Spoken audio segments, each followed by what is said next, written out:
C'est vrai que c'est important quoi, de faire le lien entre science et spiritualité. Mm. Un peu une mission des lettres aussi.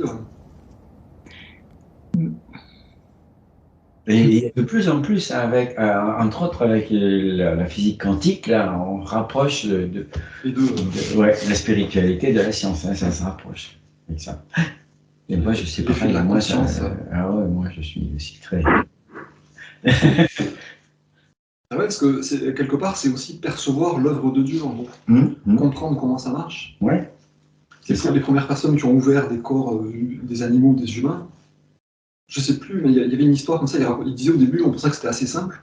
Et quand on a vu la complexité des organes, des tissus, des machins, on s'est dit waouh, waouh, waouh. Ouais, c'est ça. Et c'est un petit peu cet émerveillement-là, quoi, de voir, d'accord, est-ce que c'est intelligent, qu'est-ce que ça marche bien, ce qu'on disait tout à l'heure sur la permaculture. Oui, tout à fait. Ouais. L'intelligence de la nature, et on voit que c'est l'œuvre d'un créateur, etc. C'est là que la science peut se rapprocher de la spiritualité. Oui, à condition qu'elle ne veuille pas prendre la place de Dieu, quoi. Ah bah oui, enfin, il ne faut pas tomber dans tout ce qui est artificiel. Parce que comme avant d'avoir la vision globale du globe, je ne sais pas si... C'est pas forcément la vision globale, mais c'est comprendre qu'il n'y a pas que la matière, quoi. Ah oui. Il y a un truc au-delà de la matière. Ah bah oui. Et qui est peut-être... Ben ça, oui, bien sûr. Ah bah oui, bien sûr. Dans la chaîne de causalité, quoi, qui est antérieure à la matière, en fait. Ça nous fait décoller et puis ça nous permet aussi, moi je trouve, de nous émerveiller en fait et d'être encore plus, sentir d'où on vient. Parce que nous aussi, c'est pareil, le corps humain, notre être, voilà, d'où on vient. On a tellement tout oublié. Et moi je trouve c'est, oh là là, je suis émerveillée quoi. C'est ça la foi en fait, pour moi, c'est ça. Ça nous fait croire tellement, parce que ça existe, c'est vrai, c'est réel ça. Voilà, je ne sais pas comment dire. La foi, c'est l'émerveillement, c'est ça? Oui.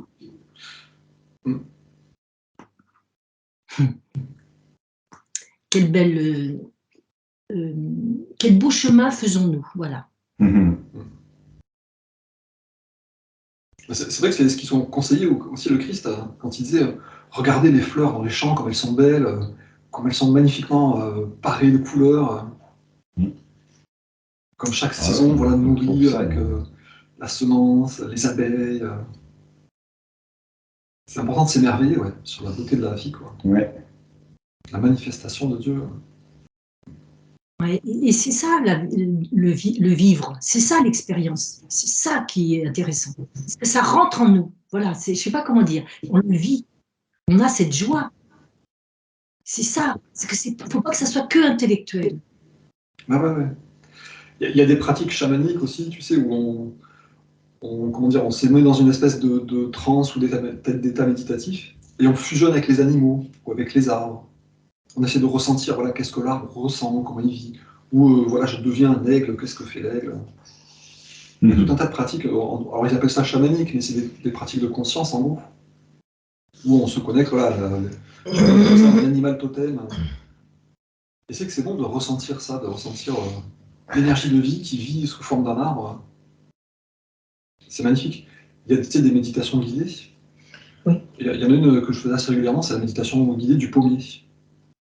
Donc en gros, c'est la méditation classique où tu imagines des racines qui partent de tes pieds, qui se plantent dans le sol, qui se nourrissent de toute l'énergie du sol, Puis après, tu imagines des branches qui partent dans le ciel, qui se nourrissent de l'énergie du ciel, du soleil. Voilà, tu crois, Et puis tu sens des petites fleurs qui commencent à pousser. Il y a plein de petites abeilles qui viennent te butiner. Tu sens que tu répands du parfum, du nectar. Puis après, les petites fleurs, elles deviennent des fruits. Et là, il y a des gens qui viennent manger tes fruits. Et tous les fruits, tu les sens se remplir de sucre, de jus, de parfum de pommes. Et tu sens ce truc-là d'être un arbre qui donne des fruits pleins de sucre et de goût à des animaux. C'est hyper jouissif, quoi. Tu sens toute la générosité, toute la grandeur, l'abondance, et qui est créée à partir du spontané, qui est créée à partir du rien, quoi. Toi, arbre en bois, tu crées de la saveur de pomme et du sucre, avec le soleil, avec la terre. Et faire ça en méditation et devenir un pommier qui donne des pommes, c'est vrai que ça met dans un état de conscience vraiment sympa, quoi.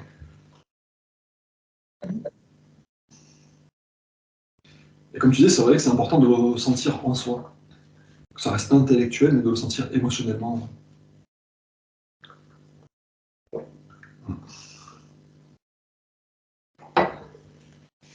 C'est une très bonne expérience. Moi, un jour, ce que j'avais ressenti, mais c'était tellement fort, par contre, ça c'était horrible, c'était avec le Glutamate? non, le glyphosate. Ah non, le glyphosate. Glyphosate. Le truc horrible, là, le truc, pire, là, le je crois que Roundup, c'est ça. le Roundup. Le Roundup. Et il y avait un jardinier, on avait fait venir, c'était il y a très très très longtemps pour voir ce qu'il proposait. Il commence à me parler du Roundup, mais moi je connaissais rien. Et j'ai senti, mais je me suis sentie, je suis devenue les plantes. L'odeur. Non, non, je suis devenue les plantes. Et j'ai vu que j'allais mourir, en fait. J'ai senti la douleur des plantes, il me parlait et j'étais mal. Je ne comprenais rien parce que ça remonte à 40 ans. Alors ça l'a pourri, il expliquait que ça et je la sentais, plante, mais c'était même pas... mais j'étais la plante, voilà. Et là, je me suis dit, mais c'est une horreur ce truc. Et ça, c'était vraiment imprévisible. Et ça remonte à des dizaines d'années, ça. Du coup, je l'ai mis à la porte, j'ai dit non, non, je veux pas. Donc le passage du jour, ça continue un petit peu ce qu'on a dit la semaine dernière, sur le royaume des cieux. C'est le passage de la lettre 2. Donc le Christ raconte un peu sa jeunesse, sa vie. Donc là, il est parti de Nazareth, il est arrivé à Capharnaüm. Il vient de rencontrer Myriam, la femme de Zédéchia, qui pleure et qui ramène de la nourriture chez elle parce que son fils va mourir. Le Christ vient de guérir le fils de Zédéchia, donc tout le monde est en train de manger chez Zédéchia en disant « c'est un miracle ». Et Zédéchia lui pose la fameuse question cette maladie qui a frappé mon fils, est-ce que c'est Dieu qui l'a envoyé en punition de quelque chose que j'ai fait ? Et donc c'est un peu une question qu'on peut tous se poser. Les malheurs qui m'arrivent, voilà, est-ce que c'est ma faute? Est-ce que c'est Dieu? Pourquoi je subis ces malheurs?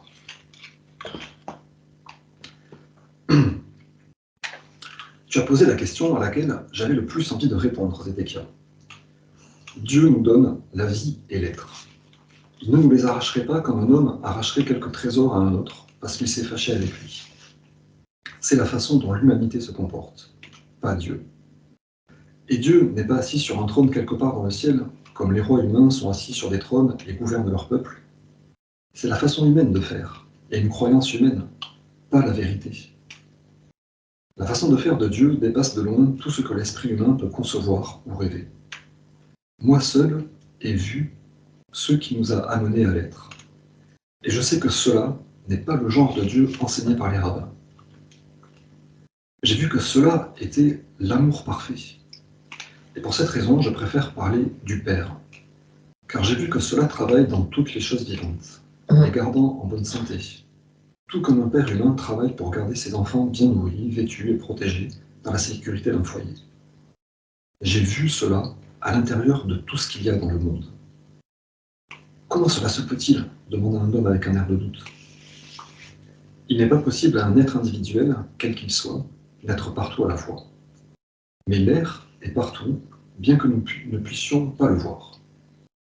Néanmoins, nous savons et nous ne doutons pas qu'il est vraiment réel et vraiment important pour notre existence.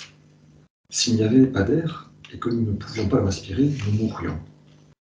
Le mouvement de l'air, que nous appelons le vent, nous ne pouvons pas le voir, mais nous le voyons agiter les feuilles et pousser les nuages à travers le ciel.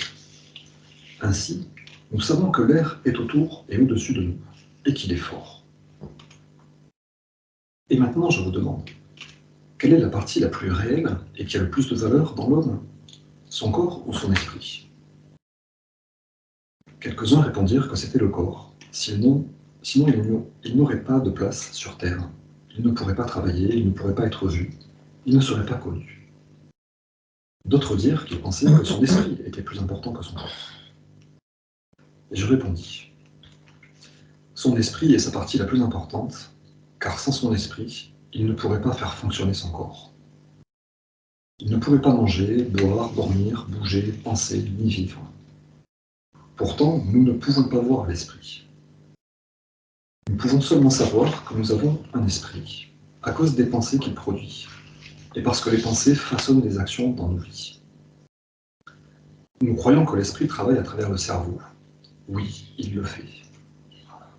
Car comment le cerveau, né de la chair, pourrait-il produire des pensées, des sentiments, des idées, des projets? Et maintenant, il devrait être clair pour vous que c'est ainsi que le Père est présent à l'intérieur de toute chose. Cela est l'esprit directeur derrière l'esprit humain, œuvrant à ses grands travaux dans chaque chose vivante. Nous savons qu'il en est ainsi car nous voyons les merveilles que cela produit. Nous voyons la croissance des enfants, nous voyons la nourriture qu'ils mangent être miraculeusement changée en une autre substance qui les nourrit et qui les fait croître. Comment cela se produit, nous n'en savons rien du tout, ni ne pouvons même l'imaginer. Même si nous le savions, nous ne saurions toujours pas ce qui a mis un processus de vie aussi important au travail dans les corps vivants de toutes les espèces. Vous voyez combien merveilleusement les corps de chaque espèce sont façonnés et créés intentionnellement, expressément pour transformer le genre de nourriture qu'ils mangent en nourriture pour faire croître os, sang et chair. Maintenant que tu nous montres ces choses, nous pouvons voir qu'elles sont vraiment merveilleuses. Un jeune homme s'exclama, oui, c'est vrai, elles se le sont. Nous voyons les jeunes corps passer par leurs divers stades de développement, et nous voyons leurs esprits suivre le rythme de leur développement physique, jusqu'à ce que les jeunes hommes et les jeunes filles commencent à désirer trouver un époux et devenir parents eux-mêmes. Alors le grand œuvre de la conception est accompli et la croissance de la semence dans l'utérus continue, jusqu'à ce qu'elle devienne un enfant complet. Pensez-y. Qui détermine toute cette croissance ordonnée, constante, à l'intérieur de la femme? D'où viennent les plans qui dirigent le bon développement de la tête, du corps et des membres, et qui sont invariants d'une femme à l'autre et d'une espèce à l'autre? Qui décide du moment exact où commencera la naissance, et des moyens physiques par lesquels l'enfant sortira de l'utérus, la provision de lait pour l'enfant? Pensez-y. Est-ce la mère? Non, ce n'est pas la mère. Elle est seulement le témoin de tout ce qui se passe en elle, depuis le moment où elle a connu son mari et où il a planté sa semence, pour qu'elle s'unisse à la sienne. Dieu fait-il toutes ces choses de loin? Ses pensées s'étendent-elles à chaque homme et chaque femme, et décident-elles quand ces choses doivent avoir lieu? Non. Tout ce travail est accompli par la puissance créatrice de l'esprit, la vie intelligemment aimante en tout être vivant. Nous voyons l'amour des parents pour leurs petits, qu'ils soient oiseaux, animaux ou humains.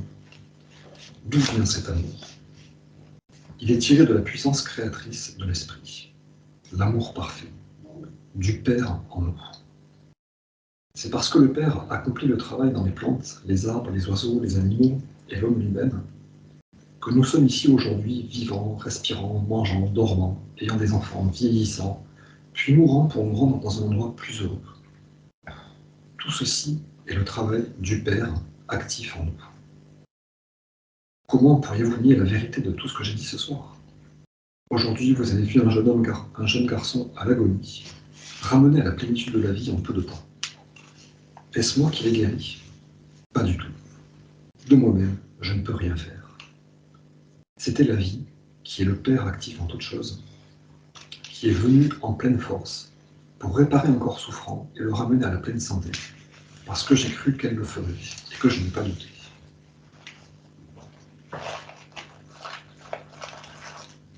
Déjà, on peut faire une première pause ici.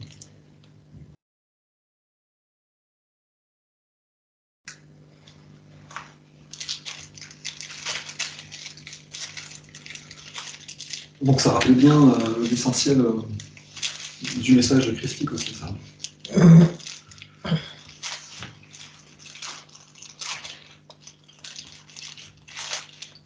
Oui,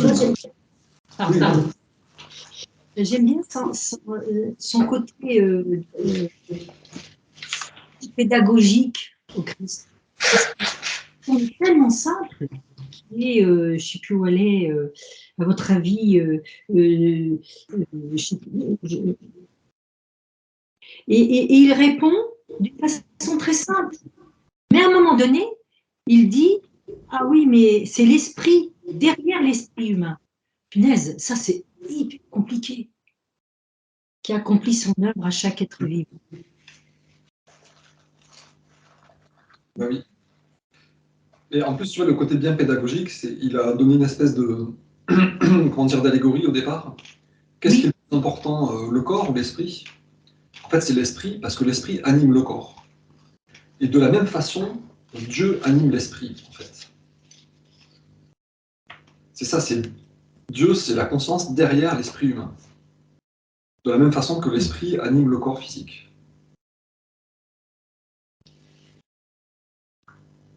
Donc c'est très, enfin, c'est très descriptif, quoi.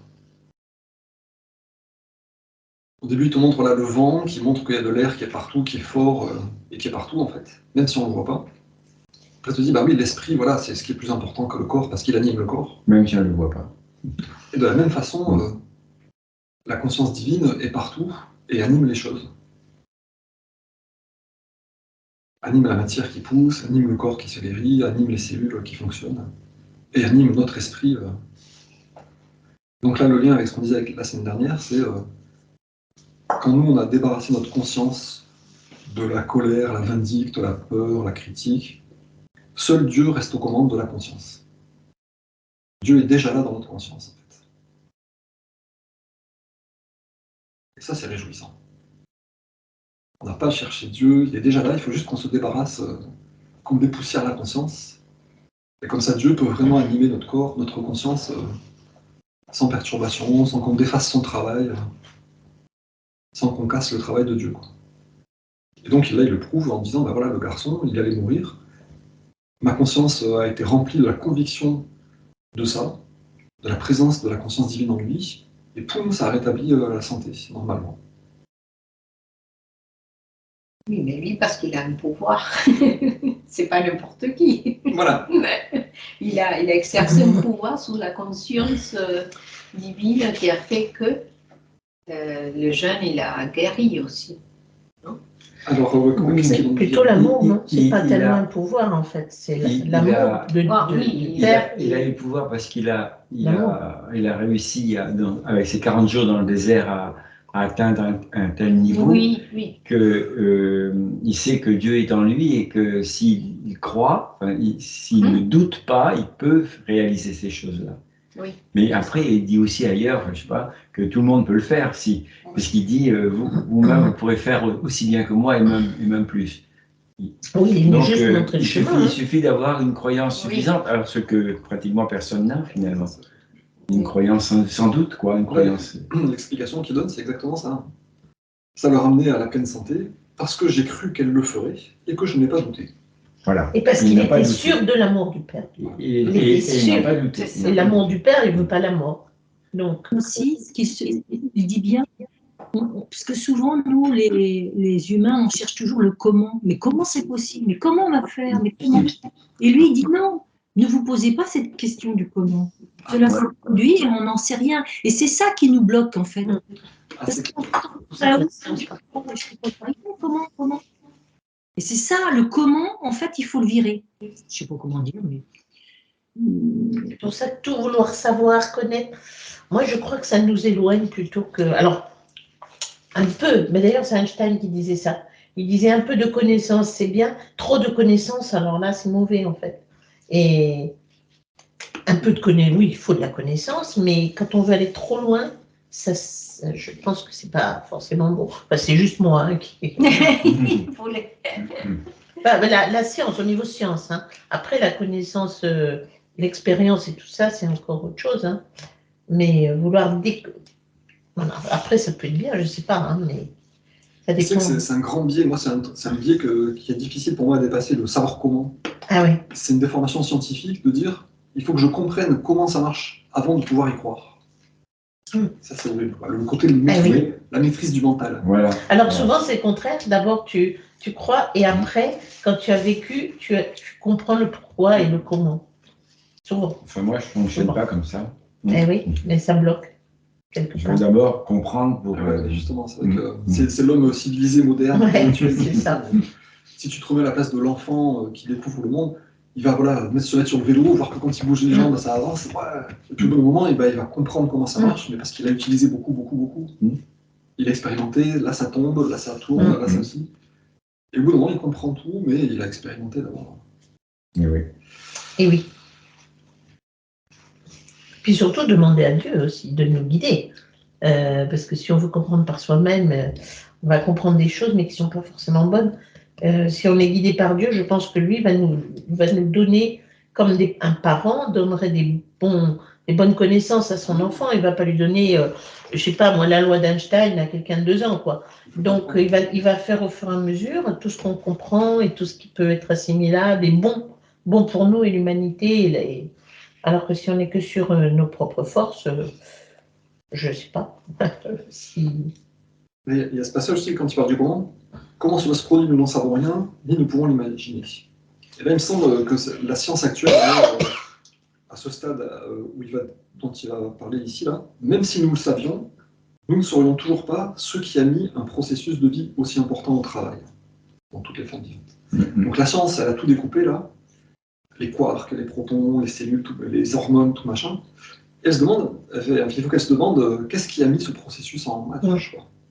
On voit comment ça marche, mais qu'est-ce qui a mis ce processus en marche? Et ça, la science ne peut pas l'expliquer. Et ça, voilà. Et voilà. Le tour à la case départ, finalement. On ne peut pas le découper pour savoir comment. Et le Christ, lui, juste émerveillé. Ah oui. C'est tout. Et puis pour la science, du coup, comprendre ce niveau de conscience divine qui est derrière toute chose, quoi. Mais ça se vit, l'amour du Père, ça se vit, quoi. Moi, ça me fait penser à ce qu'on vit là, comment dire, à Adam et Ève, là, dans le jardin, l'arbre de la connaissance. La seule arbre qui n'ont pas le droit, oui, c'est cet arbre-là, et ils ne peuvent pas s'empêcher. Et à partir de ce moment-là, bah, ils repartent, ils se retrouvent tout nus, quoi, ils se retrouvent... Et moi, je me demande justement, je ne dis pas qu'il ne faut pas comprendre, hein, bien sûr, hein, mais jusqu'à un certain point. Je pense que, comme Einstein, je pense que trop de connaissances, d'abord ça nous noie, ça nous éloigne de l'amour du Père, parce qu'on oublie après du coup à s'émerveiller, parce qu'on est tellement dedans, là, les petits trucs et les petits machins, qu'on oublie de voir... Pas trop, parce que on te dit bien quand même, la nature de la conscience universelle, c'est conscience-connaissance. Oui. Connaissance, awareness in English. Donc il y a un aspect quand même, comment dire, percevoir les choses et être éveillé au fait des choses. Oui, avec le Père. Il me semble que le côté négatif, c'est, si tu peux être entendu, le côté négatif, c'est trop d'intellect, oui. Couper de l'émotion, c'est peut-être ça. Oui, c'est pas forcément la connaissance qui est en travante. Oui. Mais c'est l'intellect, ego, je maîtrise en découpant les trucs. Mais souvent, ça entraîne. À un moment donné, souvent il y a des dérapages quand même. Alors, il y en a qui restent... mais... Et surtout, avancer avec l'aide de Dieu, c'est-à-dire pas vouloir aller lui demander, et lui va nous faire comprendre tranquillement.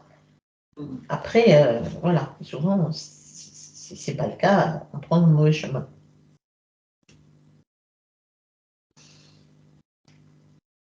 Ok, bon, continuons ce passage alors. Donc voilà, de moi-même, je ne peux rien faire. C'était la vie qui est le Père actif en toute chose, qui est venu en pleine force pour réparer un corps souffrant et le ramener à la pleine santé. Parce que j'ai cru qu'elle le ferait et que je n'ai pas douté. Il y eut des soupirs de satisfaction dans la pièce. Une nouvelle lumière, un nouvel intérêt et même une nouvelle douceur apparurent sur les visages. Pourquoi alors l'homme souffre-t-il si cruellement demanda Myriam. Parce que lorsque l'homme est engendré, lorsque la vie prend forme dans la semence, elle revêt la condition humaine qui la sépare de tout autre individu dans le monde.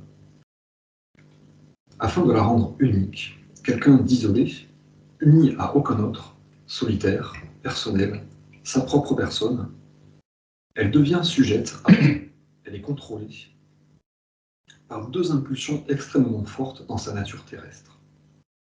S'accrocher à toutes les choses qu'elle désire grandement et rejeter et repousser tout ce dont elle ne veut pas. Ces deux impulsions les plus fondamentales dans l'homme sous-tendent toutes les choses qu'il fait au cours de sa vie. Et elles sont entièrement responsables des maux que l'homme s'attire sur lui-même. Bien que le Père soit actif en l'homme, cela n'a rien de la condition humaine en lui. Par conséquent, le Père ne retient rien ne rejette rien, ne condamne rien, ne voit même pas les fautes. Tout ce que l'homme fait, que l'homme appelle péché, n'est que de ce monde, et n'est puni que dans ce monde. Car c'est une loi de l'existence terrestre, comme vous le savez, que tout ce que vous semez, vous le récolterez, comme une moisson semblable. Parce qu'il tire la vie et l'esprit du Père, l'homme lui-même est créateur en pensée, paroles et actions. Tout ce qu'il pense, dit, fait et croit lui revient sous une forme semblable un peu plus tard. Il n'y a pas de punition du Père. Tous les maux qui arrivent aux hommes sont entièrement leur propre création. Les gens murmuraient que c'était là un tout nouvel enseignement, et pourtant il avait plus de sens que tout ce qu'on leur avait enseigné auparavant. Plusieurs voix me pressèrent de leur en dire davantage. Je vous le dis, en moi vous avez vu la vie active comme guérison. Suivez-moi et vous entendrez parler du chemin que vous devez parcourir pour trouver le bonheur. Dans mes paroles, vous trouverez la vérité de l'existence, jamais encore révélée par aucun autre homme. Il a été dit du Messie qu'il révélerait des secrets cachés depuis le début de la création. Je vous le dis en vérité, ces secrets, vous les entendrez de ma bouche. Si vous écoutez attentivement et saisissez leur signification, si vous pratiquez leur vérité, et si vous appliquez fermement leurs lois, vous serez rendus neufs, et vous entrerez dans le royaume des cieux.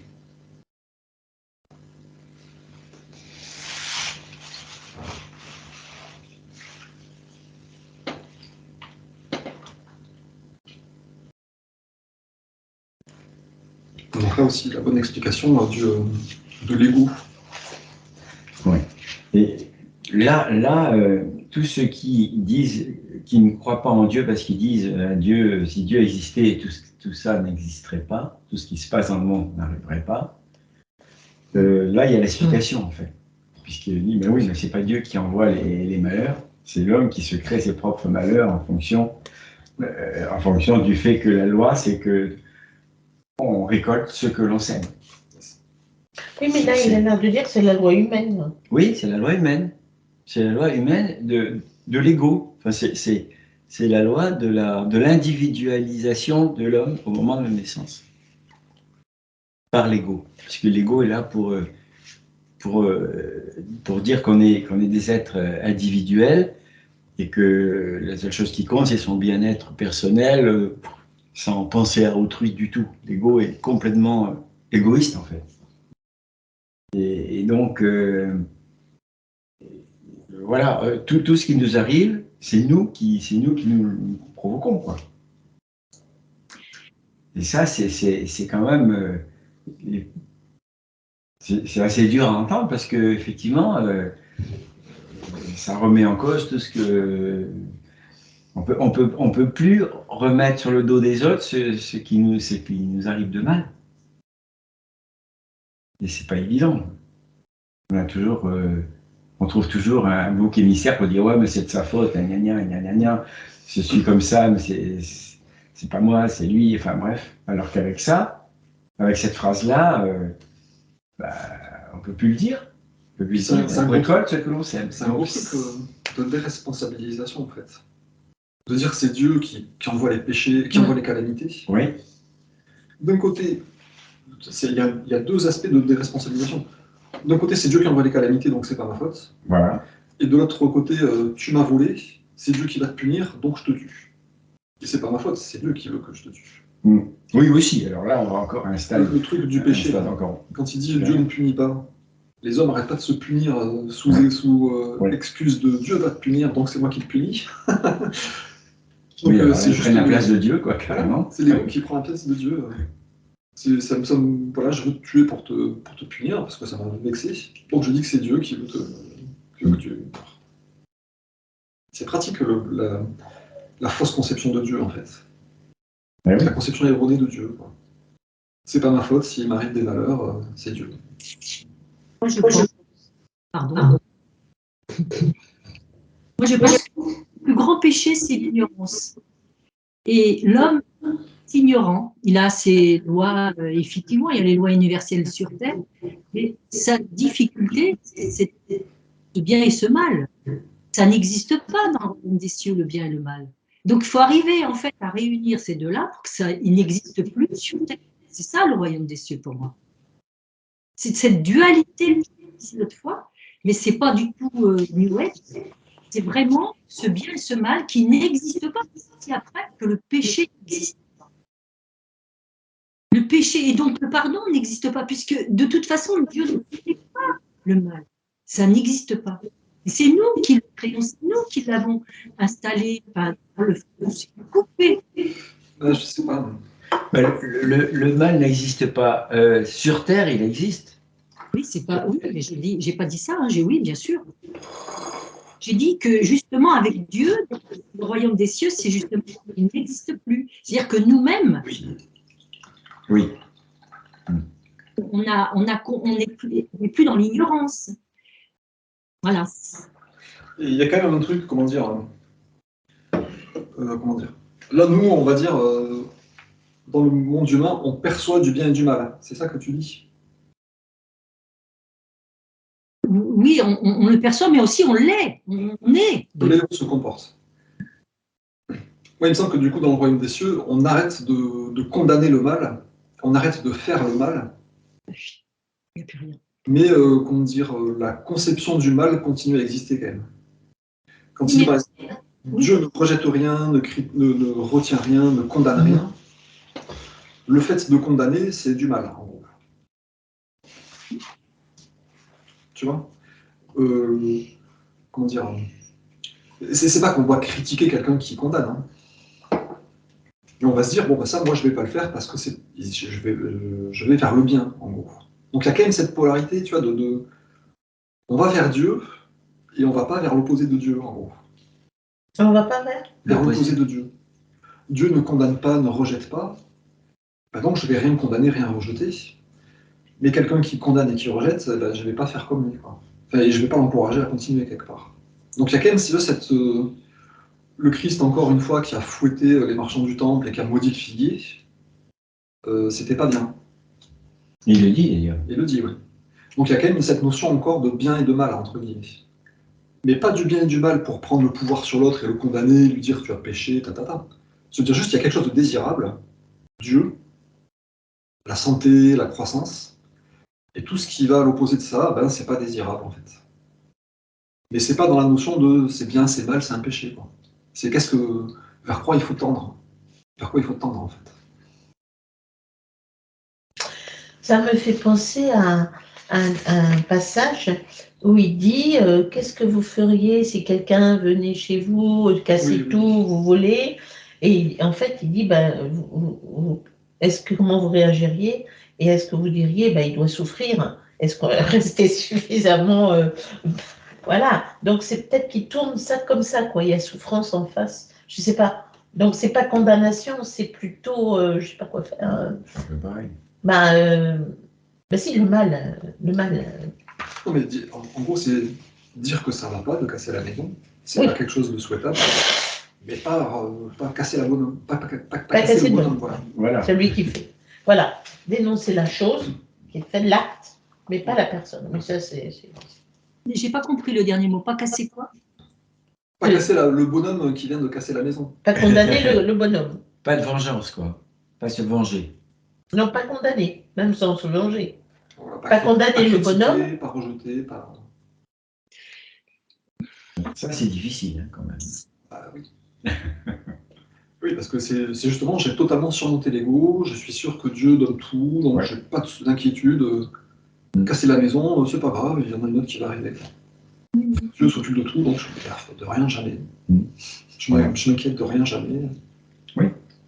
Et en plus, j'ai dominé mon ego qui, juste par volonté d'ego de dominer, en gros, va vouloir se venger quand même, ou critiquer. Et dire non, ego, calme-toi tout de suite. Ça serait pas bien, justement, de critiquer l'autre. Voilà.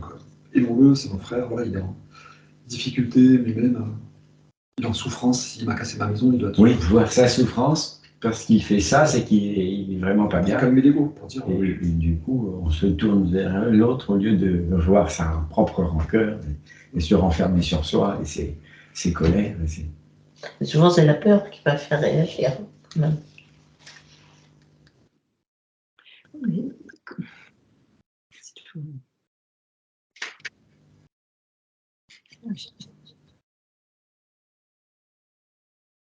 C'est vrai que ce truc de non-dualité, c'est tentant, hein. De dire il n'y a plus de mal, plus de bien, les deux sont réunifiés, on voit les deux côtés de la pièce en même temps.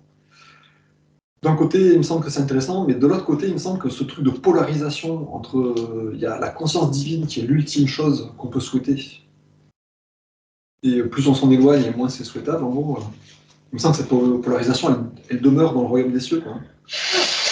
Quand on, par exemple, la visualisation ou la prière, l'affirmation positive qu'il y a à la fin des règles du royaume des cieux dans l'article 2007, là, tous les gens seront bien nourris, tous les gens seront bien vêtus, la nature sera luxuriante. Donc tu vois, on mentalise ou on visualise du positif, quoi, du bien, en fait.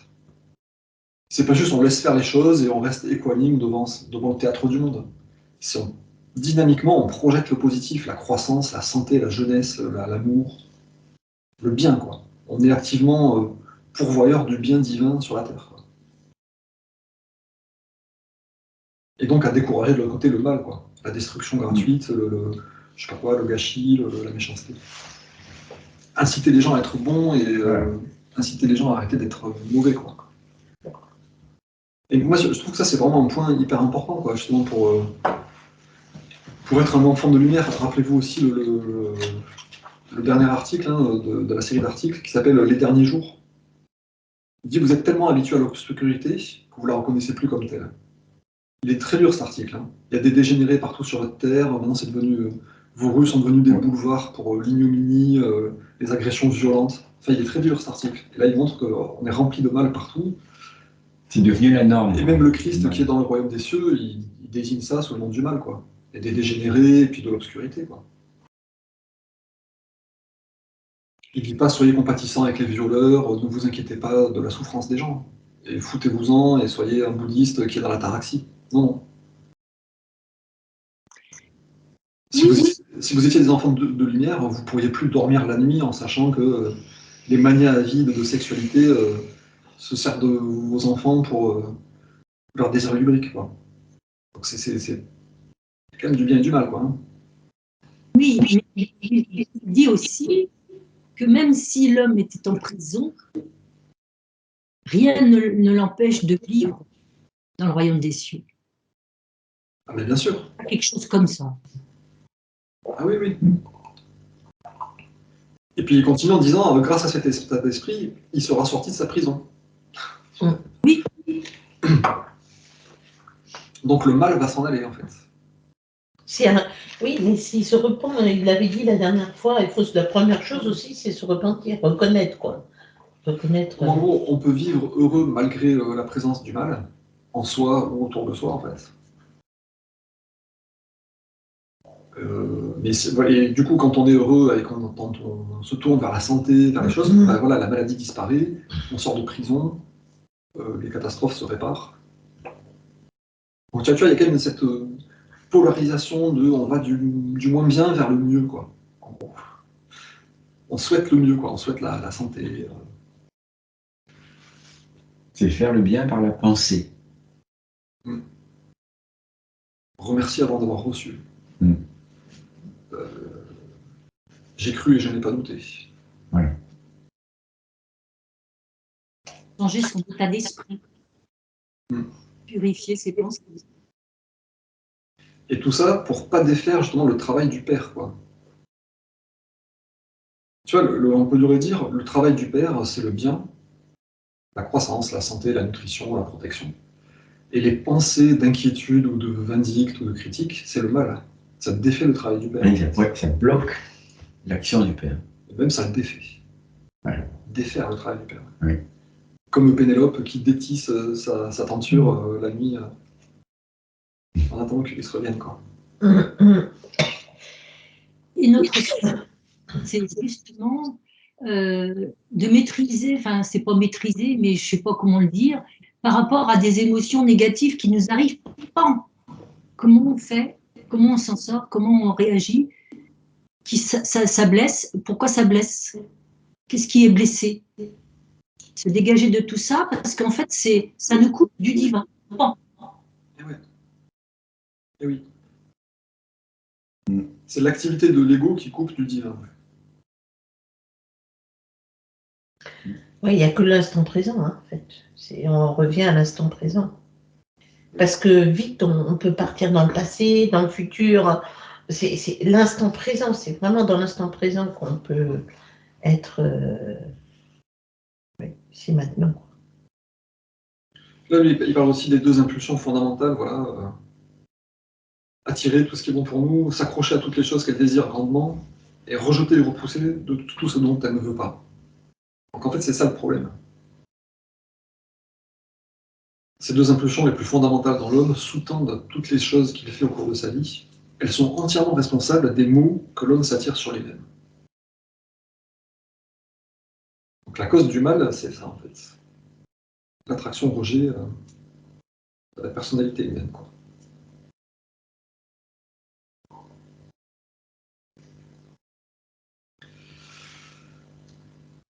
Et donc c'est vrai que face au mal, c'est difficile. Enfin, face au mal, face à une épreuve, voilà, une blessure, on sait que ça va à l'encontre de la volonté du Père, de la santé, du bien-être. Ah, je me suis fait blesser, ça me fait mal et c'est un peu dangereux pour mon corps. Du coup, je vais avoir tendance à vouloir réagir avec l'ego, à refuser le truc ou à me mettre en colère. Et donc face au mal, il faut quand même rester dans l'amour, quoi. Pour pas tomber dans la critique, le rejet, enfin l'attachement au rejet, quoi. Et c'est ça en fait qui est difficile pour nous, je pense. Si on vit qu'avec des gens qui nous aiment, et que tout est facile, et que tout est beau, on est toujours en bonne santé, que tout va bien, ok, on n'est pas dans l'ego, tout va bien, il n'y a rien à rejeter, il n'y a rien à attirer, on est nourri sous perfusion, on est aux petits soins, aux Bahamas avec le cocktail sur la plage, tout va bien. Et dès que le voisin nous fait une queue de poisson, que l'autre il jette sa poubelle devant notre porte, là, poum, l'ego s'active, et c'est justement là qu'on va commencer à défaire le travail du père, à être critique, à être, je sais pas quoi. Et il faut s'empêcher de faire ça, et de l'autre côté, il faut se tourner vers Dieu au maximum, sentir sa présence partout, voilà, se dire, je peux compter sur lui. Se mettre sous la protection divine. Et essayer de développer sa foi le plus intensément possible. Et l'écoute aussi, hein. Parce que souvent, si Dieu nous parle, il nous dit, et si on n'écoute pas, voilà.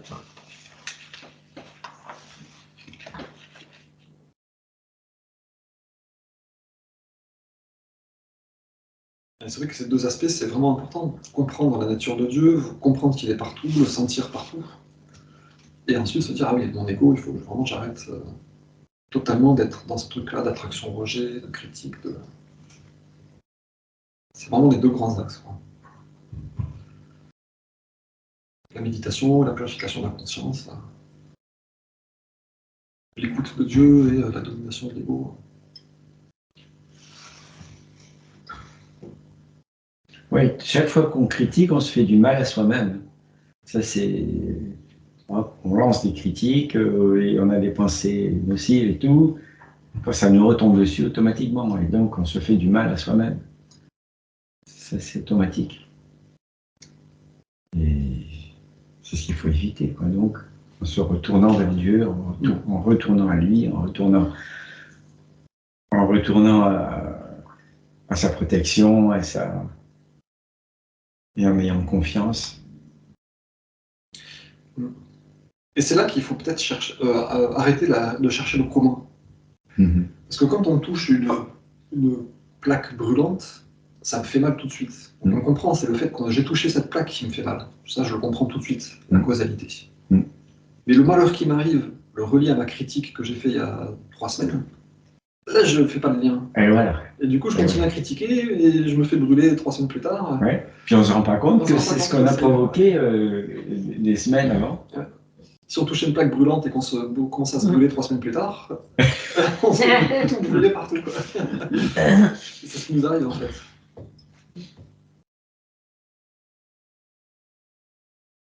Donc ouais, il faut ne plus chercher à comprendre le comment et à vouloir vérifier que, ah bah oui, effectivement, c'est mal de critiquer. Il faut arriver à se discipliner en se disant, non, ok, je crois vraiment que c'est mal, et je crois vraiment que voilà, quand j'aurai des pensées de positives, de compliments, d'amour pour les autres, même ceux qui l'énervent, ça va vraiment marcher.